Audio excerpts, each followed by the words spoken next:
बसव ना. पवार साहेब फक्त एक शंका आहे, म्हणजे इतर रस्त्यात मला खड्डा दिसला नाही. जर खड्डा दिसला असता तर त्याची बातमी झाली असती. म्हणजे जे मिळालंय त्याच्यामध्ये समाधान नाही, जे नाही आहे त्याच्यात समाधान आहे. आणि एक सांगतो की अंधश्रद्धा, आता तुम्ही गाव खेड्यामध्ये लोकांना बदनाम करू नका. शहरामध्ये भक्त किती मोठाले तुम्हाला माहिती आहे ना.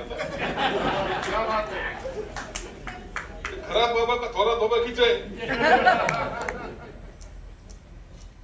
उगाच ग्रामीणच्या लोकांना आपण टोचतो असतो की त्याला भक्त, ते अंधभक्त हे ते. खऱ्या अर्थानं अंधभक्तीची जी काय आहे ना, ही सुरुवात शहरापासून झाली, ती गाव खेड्यात गेली. मी सुद्धा पत्रकारांशी रोज भेटतो. गेले 3-3.5 वर्ष मी नेहमी भेटतच आलेलो आहे. पत्रकार जेव्हा प्रश्न विचारतात त्या टायमाला होईल तेवढं चांगलं उत्तर देण्याचा प्रयत्न करतो. परंतु पत्रकारांना एक विनंती, पत्रकारितेमध्ये हेडलाईनला जास्त महत्व देतात.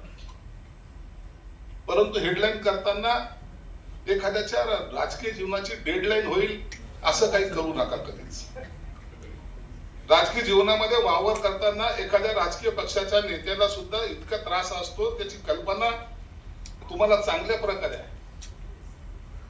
आम्ही जे संघर्ष करतो, तर संघर्ष करत असताना असलेले खास खळगे जे आहेत ते रोज आम्हाला त्याचा ह्या रोज लागतात. रोज एकही दिवस राजकीय पुढारच्या जीवनातला कोणी जर असं म्हणत असेल की सुखाचा जात असेल, ते सगळं चुकीचं आहे. कोण सुखी सांगा बरं. आता ज्यांनी काढली की नाही आमची, हे दिल्लीला गेले ते मुंबईला गेले, हातात दगड न घेता मारलेला धोंडा.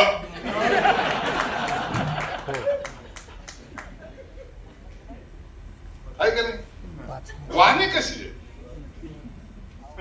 बसल्या त्यांनी 4-5 वेळा मला टोमणे मारले. अरे बाबा मी काय केलंय तुमचं.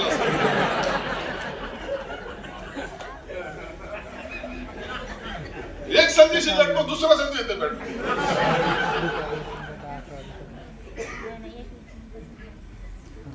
आम्हाला हे इतकंच. आता आम्हाला सुद्धा आता कधी कधी असं वाटतं ना, कोणी जर आम्हाला बोललं नाही ना तर आम्हाला सुद्धा तर अवघडल्यासारखं वाटायला. नाही आज टीका कशी नाही झाली. आयुष्यामध्ये ह्या घटना जेव्हा सहन करायची शक्ती येते ना, त्या टायमाला त्याच्या माशी तपश्चर्या सुद्धा पाहत जा. आज ज्यांचा सत्कार होतोय ना, ते त्यांच्या समोर आम्ही वाढलेलो लोक आहोत, त्यांची मुलं आहोत आम्ही मुलं. मी एक गोष्ट सतत सगळ्यांना सांगत असतो, या शहराने काय केलं. मी या शहराचा जरी पालकमंत्री असलो तर मी ते मानत नाही कधीच. तुमचं विजन काय, तुम्हाला काय करायचं, हा सगळा भाग जरी असला तरी या शहराने प्रत्येक माणसाला नाव दिलंय. त्यांनी दिलेल्या नावामुळे मी पालकमंत्री आहे, नसता पालकमंत्री सुद्धा नसतो. ही जाणीव जेव्हा ठेवतो ना, त्या टायमाला हे नाते घट्ट बसत असतात, फिट होत असतात. या सत्याच्या खुर्च्या अनेक वेळा येतात जातात. हो, हा बाळा माझ्या बरोबर 30 वर्षापूर्वी, दत्ताभाऊ 1955 ला 30 वर्षापूर्वी गृह राज्यमंत्री राहिलेला माणूस. कालावधी पहा, आमचा प्रवास 42-43 वर्षाचा बरोबरचा आहे. अंतर पडत चालतंय. पक्ष वेगळा होतोय, विचार वेगळा होत आहे, राजकीय प्रवास वेगळा होतोय. परंतु कोणत्याही रस्त्याने जरी गेलो तर काटे तेवढे तिथं आहेतच. हा की हे गेले म्हणून त्या रस्त्यावर काटे नाही, मी त्या रस्त्यात चाललो तिथं फुलं टाकले, अशातला काही भाग नाही. म्हणून पत्रकारितेमध्ये हे सर्व जे तुम्ही आज सत्कार ठेवता, त्या टायमाला मनाला एकच समाधान वाटतं की चांगले पत्रकार या समाजामध्ये आहेत. चांगले म्हणायला सुद्धा आजकाल धाडस लागतं.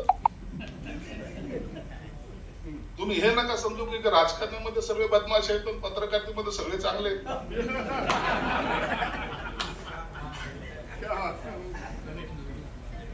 मी थोडासा स्पष्ट बोलतो, कुणाला वाईट वाटतो.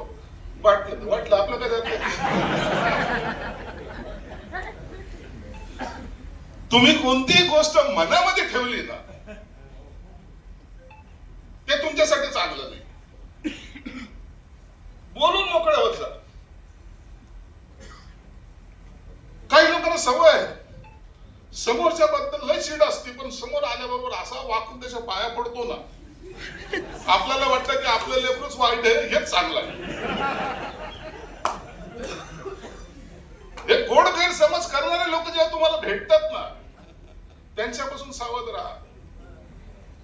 म्हणून आमच्या सारख्याचा कधी कधी सुटलेले बाण काही लोकांना टोचले जरी तर मी हे समजतो की आपण केलेल्या कृती